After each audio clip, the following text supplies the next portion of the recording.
Assalamualaikum warahmatullahi wabarakatuh. Apa kabar anak-anak? Semoga kalian sehat-sehat selalu. Berjumpa lagi kita di Jari Cerdik.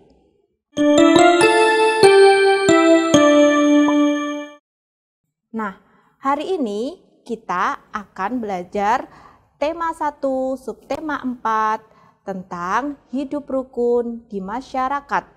Pembelajaran 1, 2, dan 3. Nah, kita akan mempelajari materi apa aja yang ada di pembelajaran 1 ya anak-anak. Nah, kita akan belajar tentang kalimat penolakan. Kemudian kita akan belajar tentang bagaimana membuat kerajinan dari bahan alam. Untuk selanjutnya kita akan pelajari satu persatu dulu ya anak-anak ya, yaitu tentang kalimat penolakan. Apa itu kalimat penolakan? Kalimat penolakan yaitu kalimat yang digunakan ketika ingin menolak ajakan seseorang.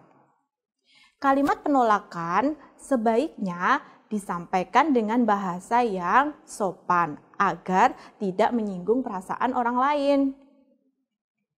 Nah, ada ciri-ciri kalimat penolakan. Apa aja ya ciri-ciri kalimat penolakan itu? Yang pertama, ditandai dengan kata tidak. Yang kedua, selain kata tidak, dapat ditambahkan kata maaf, terima kasih, atau lain kali ya. Selanjutnya kita akan mencari atau menemukan kalimat penolakan dalam teks. Nah, berikut contoh kalimat penolakan dalam teks. Di sini ada teks, judulnya yaitu tentang membuang sampah di tempat sampah. Ibu guru bacakan ya, coba kalian dengar dan coba kalian cermati mana yang termasuk kalimat penolakan. Oke, lanjut saja ya. Udin selalu menjaga kebersihan. Sampah-sampah yang berserakan dibuang di tempat sampah. Sebaliknya Badu tidak menjaga kebersihan rumah. Badu membuang sampah ke dalam got. Buang saja sampahmu ke dalam got dekat rumah. Ajak Badu kepada Udin. Tidak mau nanti air gotnya menjadi tergenang dan bau, jawab Udin. Badu menyadari bahwa perbuatannya tidak baik. Ia minta maaf kepada Udin. Badu juga berterima kasih kepada Udin karena sudah mengingatkan agar tidak membuang sampah sembarangan. Nah, sudah kalian dengarkan kan teksnya tentang apa tadi? Tentang membuang sampah di tempat sampah. Di dalam teks itu ada contoh kalimat penolakan. Ayo coba mana yang termasuk kalimat penolakan.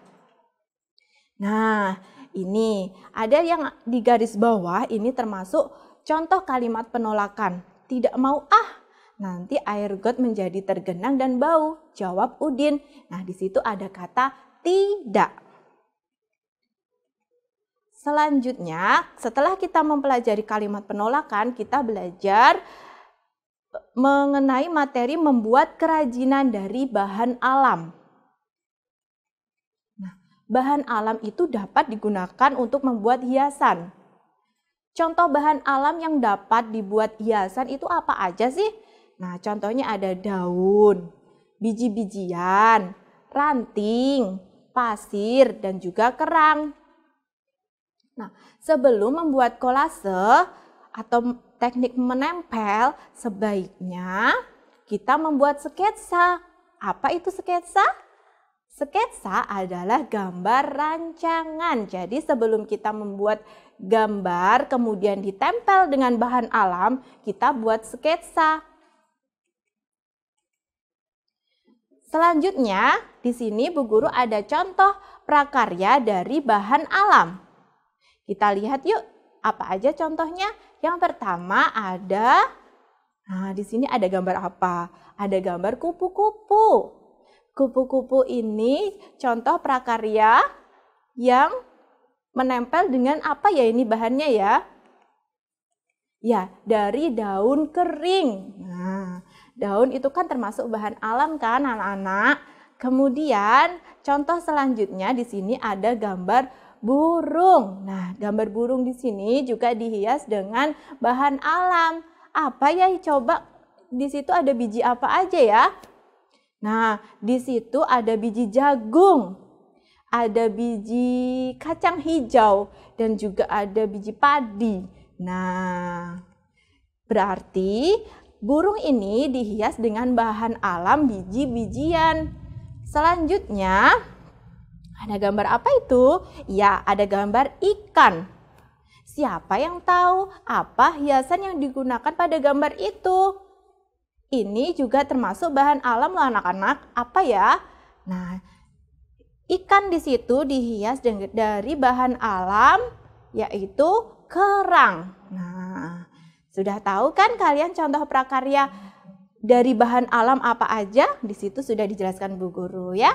Oke, selanjutnya kita masuk ke pembelajaran 2. Nah, pengamalan sila pertama dan kedua Pancasila di masyarakat. Jadi di pembelajaran 2 ini nanti kita akan belajar pengamalan sila pertama dan kedua Pancasila di masyarakat.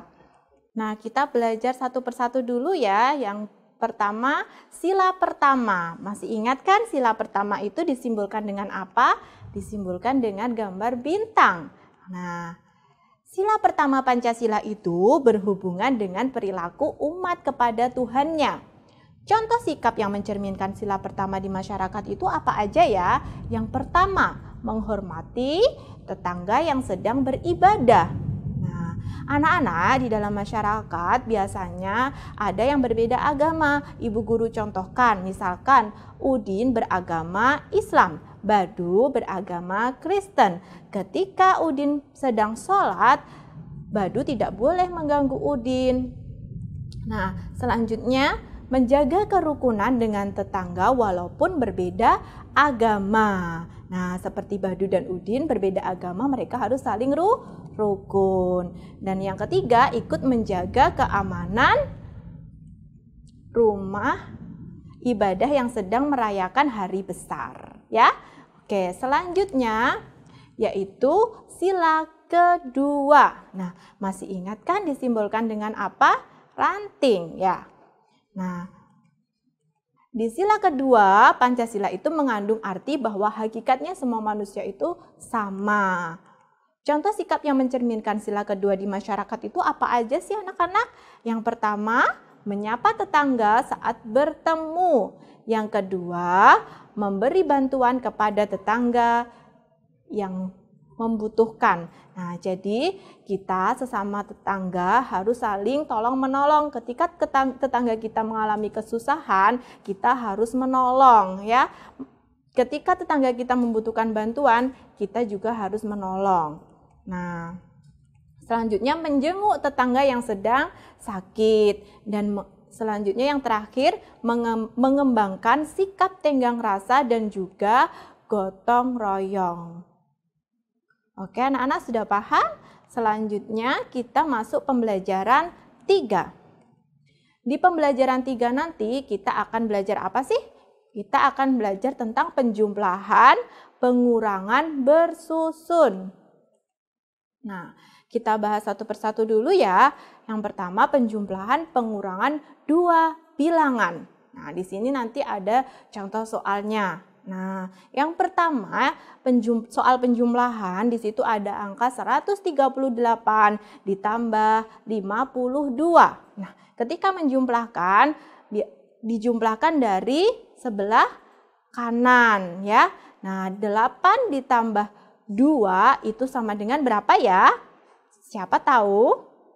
Ya, 10. Yang ditulis adalah angka 0.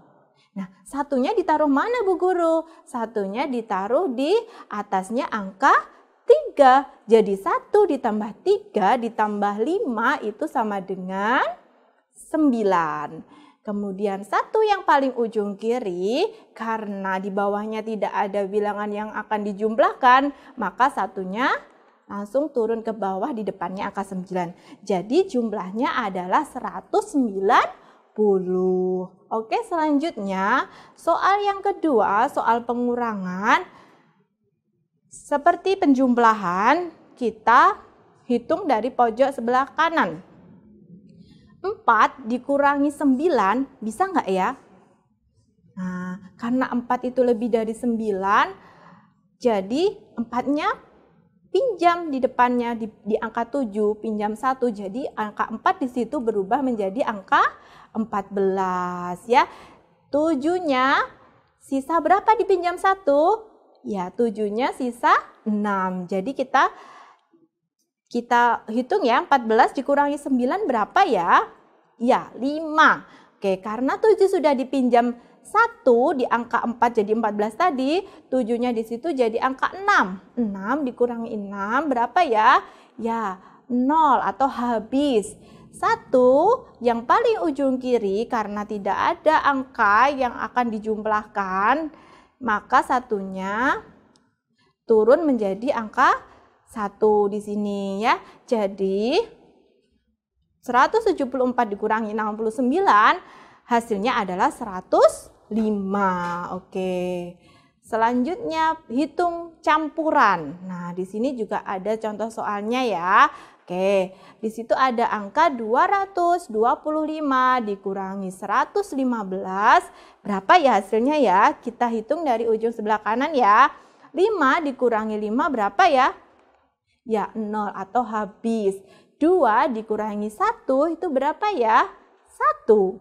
2 dikurangi 1 lagi, hasilnya 1. Jadi 110. Nah, 110 kita taruh di atas angka 90. Nah, seperti ini. Kemudian baru kita jumlahkan hasil akhirnya. 110 ditambah 90 berapa ya? 0 ditambah 0, hasilnya 0. 1 ditambah 9 hasilnya berapa ya? Ya, 1 ditambah 9 itu hasilnya 10. Yang ditulis tadi 1 atau 0-nya ya? Ya, yang ditulis adalah angka 0. Satunya ditaruh mana? Ditaruh atasnya 1. 1 ditambah 1 sama dengan 2. Jadi total hasil akhirnya adalah 200. Nah, sudah paham kan anak-anak? Nah, sudah selesai materinya, kita akan latihan soal evaluasi. Soal yang pertama, nah Ibu Guru bacakan dulu ya. Soal yang pertama, kalimat penolakan itu ditandai dengan kata apa ya? Tidak. Benar atau salah? Ya, benar sekali. Hebat. Selanjutnya, latihan soal evaluasi yang kedua. Di bawah ini contoh kerajinan terbuat dari apa? Mana ya kerajinannya? Nah, di sini. Siapa tahu? Pasti kalian semua sudah tahu apa ini kerajinannya. Dari apa bahan alamnya tadi? Ayo. Dari kerang. Ya, betul. Selanjutnya, latihan soal evaluasi yang ketiga, yaitu soalnya apa ya? Nah, menjenguk tetangga yang sakit. Contoh pengamalan sila keberapa? 1 atau 2? Kita tadi sudah belajar di depan. Ayo, kalau kalian ingat 1 atau 2 ya? Ya, 2. Benar apa salah ya? Ya, betul sekali. Nah, selanjutnya soal evaluasi yang terakhir. Nah, latihan soal evaluasi yang terakhir. Nah, kita akan menghitung hasil operasi hitung campuran. 95 ditambah 120 dikurangi 158 berapa ya hasilnya? Nah, pertama-tama kita jumlahkan dulu. 95 ditambah 120. Dari ujung sebelah kanan ini ya, 5 ditambah 0 sama dengan 5. 9 ditambah 2 sama dengan 11. Ditulis angka 1, satunya disimpan di depannya. 1 ditambah 1 sama dengan 2. Setelah dijumlahkan 215 kemudian dikurangi 158. Karena 5 lebih kecil dari angka 8, 5 pinjam angka depannya. Jadi 5-nya jadi berapa? 15 dikurangi 8 sama dengan 7. Kemudian 1 yang sudah dipinjam angka 5 tadi tinggal angka 0 dikurangi 5, bisa nggak ya? Enggak ya, pinjam depannya lagi, nolnya jadi angka 10. 10 dikurangi 5 sama dengan 5. Dan 2-nya tinggal 1. 1 dikurangi 1 sama dengan 0. Dan tidak perlu ditulis ya di depan ya.